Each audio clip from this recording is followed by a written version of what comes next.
اب یہ corona virus ہم بہت پہلے سنتے تھے نا کہ نمرود جیسے بادشاہ کو جو اپنے آپ کو اللہ کہتا ایک مچھر نے شکست دی. نمرود کا مچھر تو بہت مشہور ہے نا. دنیا کا دوسرا آدمی تھا جس نے کہا کہ میں تمہارا اللہ ہوں. پہلا شداد, دوسرا نمرود. سجدہ بھی کروار سب کچھ, لیکن اتنے سے مچھر سے مار کھا گیا. اگر وہ وائرس سے مارا جاتا تو اس وقت کی دنیا میں کسی کو پتہ ہی نہیں چلتا. اللہ اس وقت بھی اس کو وائرس سے مار سکتا تھا, لیکن وائرس کی موت ہوتی ایک طبعی موت ہو گئی. الیگزینڈر دا گریٹ یہی کہا گیا اتنا بڑا حکمران کہ بیماری میں مر گئے. ہو سکتا ہے اس کو بھی کوئی وائرس کھا گیا اور 32 سال کی عمر میں چلا گیا دنیا سے. اس وقت کے اعتبار سے مچھر تھا, آج کے اعتبار سے کورونا وائرس. اس سے اور باقی سارے پیغام تو ملے کہ رب العالمین ابرہہ کے لشکر کو پروردگار نے ہاتھیوں کے لشکر کو ہاتھی سے تباہ نہیں کیا, ہاتھیوں کے لشکر کو ابابیل سے تباہ کیا. تم اتنا بڑا ہتھیار لے کر آئے, اتنے سے ہتھیار سے تمہارا مقابلہ کریں گے. سوال پیدا ہوتا ہے نا کہ خدا بندہ ابرہہ تیرے مقابلے پہ آیا تھا, کعبے کے مقابلے میں آیا تھا کہ دوسرا کعبہ بنانا, وہ اتنا بڑا ہاتھی لایا تو اب تو مزہ اس وقت آتا تو اس سے 10 گنا بڑا ہاتھی بناتا اور کہتا میرے مقابلے میں ہاتھی لا رہا ہے, میں تم سے بڑا ہاتھی بنا سکتا ہوں. تو نے بھی تو عجیب تماشا کیا کہ اس کا مقابلہ بھی کیا تو اتنی چھوٹی مخلوق ابابیل سے جو مٹھی میں آ جائے.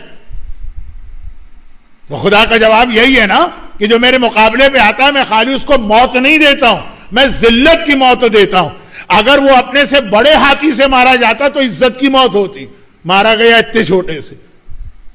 اللہ کے مقابلے پہ آ رہے ہیں اور ابابیل کا, تو یہ اللہ کا ایک نظام ہے. لیکن اس کے حوالے سے باقی باتیں تو مجھے نہیں کرنا ہے. آپ کو انٹرنیٹ پہ جائیے, یوٹیوب بھرا پڑا ہے, واٹس ایپ کے گروپ بھرے پڑے ہیں, فیس بک بھری پڑی ہے کہ کیا ہے کورونا وائرس. جاہلوں کی باتیں نہیں, بڑے بڑے علماء کے اس کے اندر تجزیات ہیں, نظریات ہیں, انالیسس ہے, حدیثیں. لیکن کم از کم اس کی وجہ سے ایک تو ہمیں سکون مل گیا.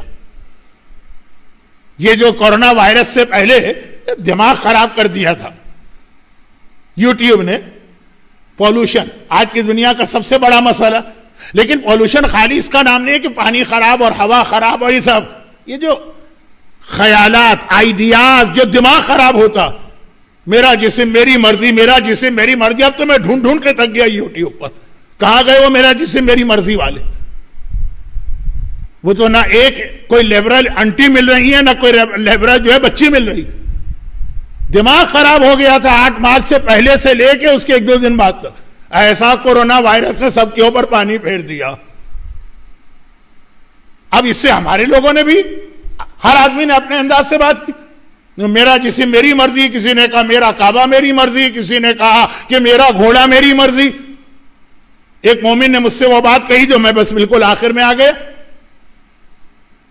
نماز پڑھ رہے تھے, غلط نماز تھی, میں نے کہا غلط ہے, کہنے لگے مولانا میری نماز میری مرضی. ہر آدمی اپنے حساب سے بات کرتا ہے نا.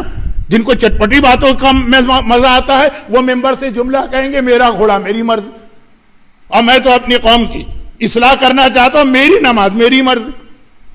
یا یہ کہ اس سے پہلے بھی ہمارے یہاں جملہ تھا میری قبر میری مرضی. جو ہم کر رہے ہیں کرنے دیجئے, بے پردہ ہم گھومیں, کہ گانے ہم سنیں, کہ ڈسکو میں ہم جائیں, کہ ڈانس میں ہم جائیں, کہ نائٹ کلب میں ہم جائیں, کہ جو کریں. آپ کو تھوڑی ہماری قبر میں آئیں گے, ہم دیکھ لیں گے, اللہ سے بات کر لیں گے. وہ یہی جملہ سے میری قبر میری مرضی.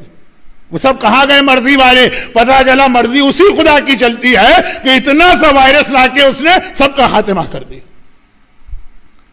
شاید لوگ اتنے نہیں مرے ہیں جتنے کم از کم for the time being temporary غلط خیالات مر کے رہ گئے اس وائرس کی وجہ سے.